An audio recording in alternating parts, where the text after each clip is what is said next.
Tube versus solid state. Oh boy, here we go. Michael in Charleston, Illinois writes, "Hey Paul, since you've commented in 2 recent videos, catching me on what I said, about wattage in amplifiers, let me throw some gasoline on the fire. Oh good, thanks."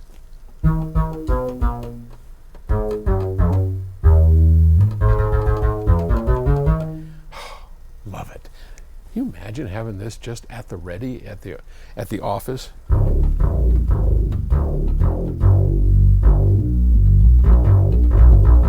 Now, if I could only play a keyboard, that would be even cooler. Why do many tube amplifiers have separate speaker wire binding posts for 4 and 8 ohms? I've never seen this on solid-state amplifiers. Does this mean they're restricted to those 2 ohm ratings and that my 11 ohm speakers cannot be used with them? Secondly, why do reviewers often comment that such and such speakers work especially well with low wattage tube amplifiers? You've often stated that having high wattage amplifiers is desirable. I was under the impression that a watt is a watt regardless of how it's generated. Okay, well, first off, let's tackle your question before I forget the original question. There are 8 ohm and 4 ohm taps on the back of tube amplifiers because tube amplifiers generally use output transformers. And those output transformers are specific to the load that's attached to them.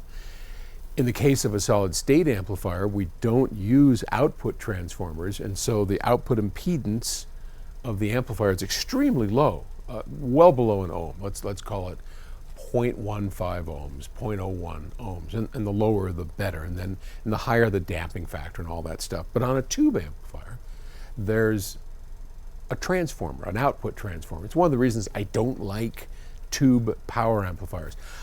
I like tubes in power amplifiers, but in the right place. The right place is on the input, not on the output. Now I know, gasoline on the fire. Yeah, gasoline on that fire. But look, I've heard many a great tube amplifier.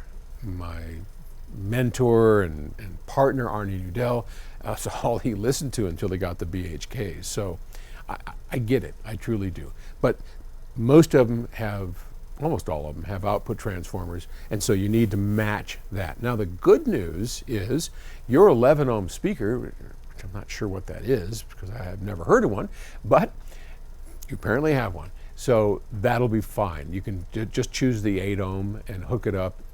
You'll be fine. What you don't want to do, you don't want to take a lower impedance speaker and put it on a higher impedance tap on the transformer.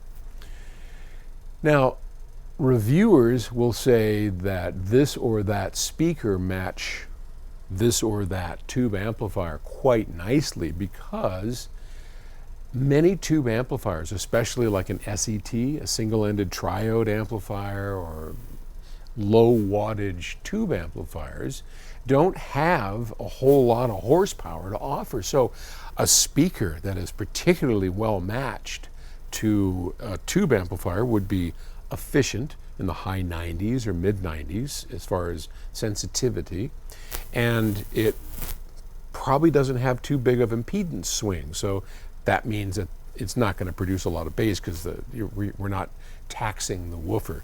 So it's typically going to be high sensitivity, pretty smooth impedance, and that's generally why a reviewer would match up this smaller, lower powered tube amplifier with a specific speaker.